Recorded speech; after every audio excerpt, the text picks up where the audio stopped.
So for today's meeting, I was hoping to discuss the pull request for the CRI API changes, but it seems like Peter and Tim are not here.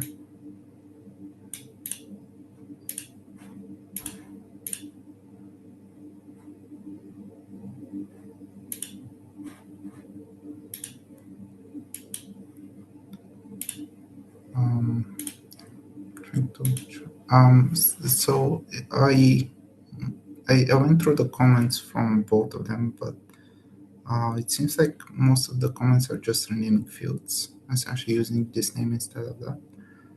And I've updated the pull request to fix this. One comment that I guess I want to discuss with Peter was how do we pass the checkpoint and restore options. So, for example, Creo and gvisor, they have additional options that, for example, can be specified during checkpoint and restore. And what Tim suggested was to essentially pass this with the pod checkpoint spec, which makes sense for the checkpoint options. But for restore options, I think we should probably pass this alongside the restore from field. So essentially, you can you can use different options to restore the same checkpoint. But I think this is the main comments that we have to kind of get feedback on. And the code freeze, I think, is next week, but we have to decide whether to ask for an exception. I'll try to check with Peter on that, because essentially we need approval from Signode for the pull request. Other than that, we merged support for memory page compression in the Creo project in the development branch, and we are currently refactoring the CUDA plugin for Creo so that it can be installed. It can use directly the libcuda library instead of using the CUDA checkpoint tool. And this simplifies the deployment in Kubernetes clusters because essentially you can just use the CUDA plugin without having to install additional binary on every node in the cluster.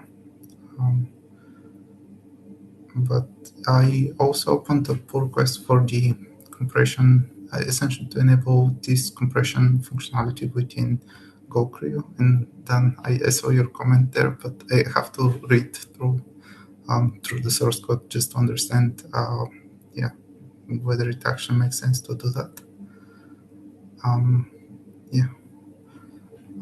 Vicky, also, thank you for joining the meeting. Do you have any comments, questions, or anything that you want to discuss? Hi. Oh, I was just curious what was going on because I saw all the recordings, couldn't join, and I finally came to this. Yeah, nice. So yeah, we had a long discussion about the enhancement proposal, and most of the comments are from Tim. To be honest, he's the main reviewer for our CAP. And yeah, the CAP was merged, but there are still open questions that we have to address. Most of them are, things that are, out of scope for the CAP. But yeah, we are currently approaching the deadlines for code freeze for Kubernetes, and I hope that we can merge these APIs. Ron, do you want to also introduce yourself? Thank you for joining the meeting. Yeah, no problem. So my name is Ron. I'm with Dan actually in NVIDIA. Both are working on own solution, probably until the upstream would be ready for snapshot restore. You comment one of my PR even. So yeah, that's it. Yeah, and thank you for your help with fixing the problem in Dynamo. The problem with the annotations and the sidecar. No problem. Vicky, are you still working on scheduling or something related to that? Well, I am now working with Autoscaler in Google, so not exactly with scheduling at the moment, but I could still work with scheduling. I know how. Okay, nice. Cool. Then I want to check also with you. So once we merge the essentially the RPC update for GoCreo, do you need anything else to use the compression functionality or? No, that's the second that it's merged in a release. Basically, we need a release, not the merge itself. When the release is there, then we can just go ahead and use it Yeah, out of the box.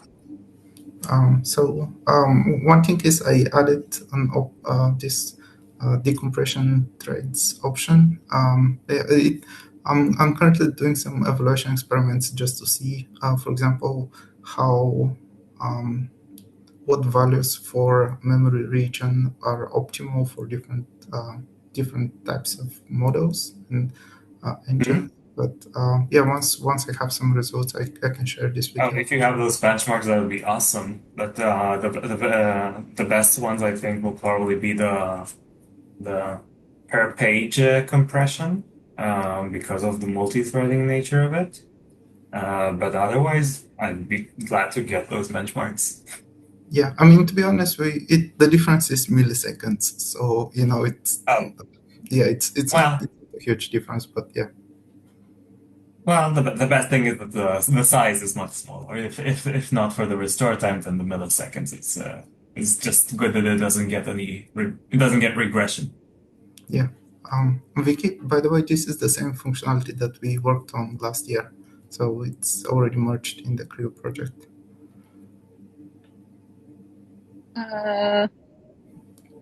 Which one do you mean? Memory compression. It's the paper. Oh yeah. Yeah, I seen it. I think you either mentioned it in the notes or said it somewhere, or I even saw the merge, but it's amazing, I think. Yeah, I think the main challenge, like implementing it's not that difficult. The problem is you have to modify like parts of the Creo code that haven't been touched for a long time. And one of the review comments from Alex was, "Hey, I see that this AI model is modifying this part of the code, but can you double check everything because this code was written a long time ago." And yeah, like the memory handling in Creo is probably the most complicated part, and yeah, it's just difficult to find someone to actually review the code. And yeah, By far, it's the most complicated part. Yeah. But yeah, the main thing is for us to make it easier to maintain in the future. So I try to document as much as possible on like all the changes and to add this for everything. So hopefully, if something fails, we can fix it. But yeah. I think this. I mean, I don't really have many other updates at this point. I hope I can sync after the meeting with Peter and Tim to get feedback on the pull request. But yeah. Do we have any besides reviewing amongst ourselves for the pull requests? Are there any? Do we have reviewers for all the pull requests? Yeah, I mean, Tim is the main reviewer, so we need approval from Signode. Doesn't he also write the code? Yes. So I have vocally changes for containerd that I'm using to test the functionality, but yeah, we have code for everything. Okay. Ron, I want to check with you. Any comments or questions? Not on the PR you presented. I have a few question.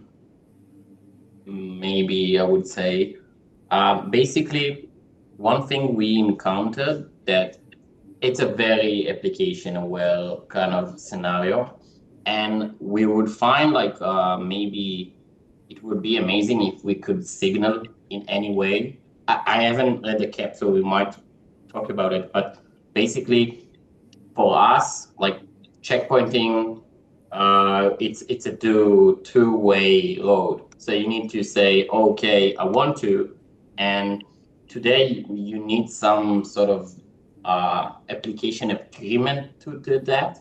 So I was thinking about maybe to add signals to the application where it could do some logic for us that is safe to do for both snapshot, checkpoint, and restore use cases, basically.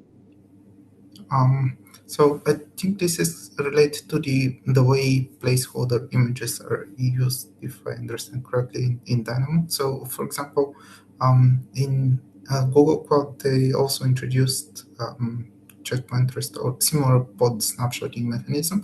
And what they do is they have essentially an interface in /proc where the application can write, for example, number 1, and then this will trigger the checkpointing functionality. I think this is kind of similar to when, for example, you initialize an inference engine like HLang or VLM, and once the model has been initialized, it can trigger the checkpoint that way. Is that what you mean, or something else? That's also something that I want to talk about it, but it's not the same. Like for that example, if you have an API that is not transparent to you checkpointing in, for that example, and it needs to, I don't know when you want to do it, if it's part from for a framework for inference, for example, that VLLM could call him, or any other application logic that might need to know that you are checkpointing or restoring it in order to work properly. So I know there is a signaling mechanism in shutdown. So I thought something similar where you could have handles for certain signals when you do checkpoint or even restore. So, for example, in Crib we have something called action scripts. I'm not sure if you have seen this, but essentially you can use this to so what Crib has is like something called hooks that are called at different places. And what these hooks do, they essentially execute this action script. So action script is just a binary. It could be like a path to a shell script, and it uses environment variables to essentially specify the hook that was triggered. So this is at which stage during the checkpoint of the restore operation is being triggered. It also specifies the PID of the process that is being checkpointed, and then it specifies also the path where the checkpoint will be saved.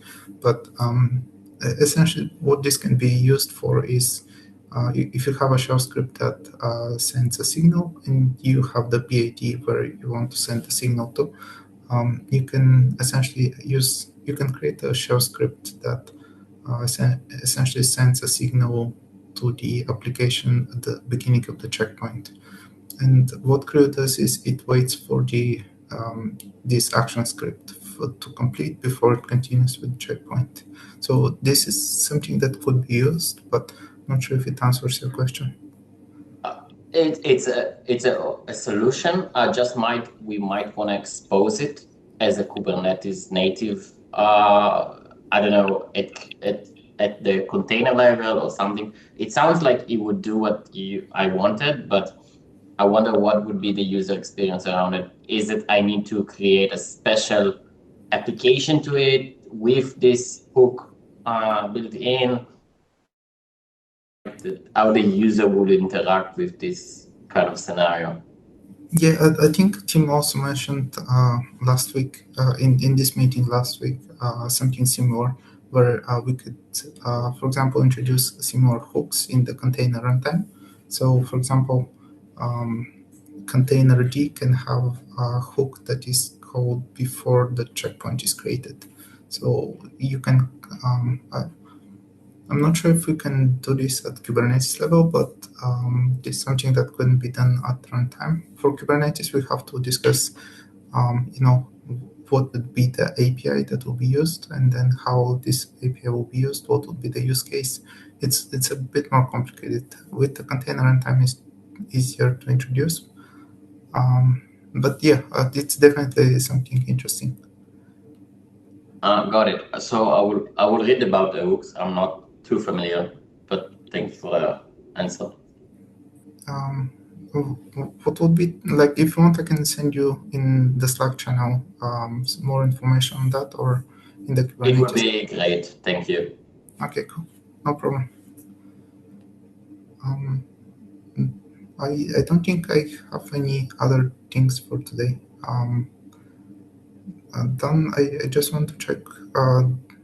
Do you have anything anything that we can help with from Creo side, or?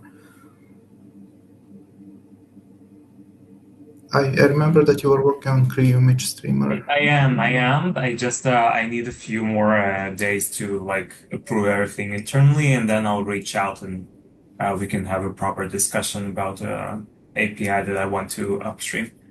Okay, no problem. Okay, so I guess this is everything for today's meeting, and thank you all for joining. Bye. Thank you, Thank you Alice. so much. Bye bye.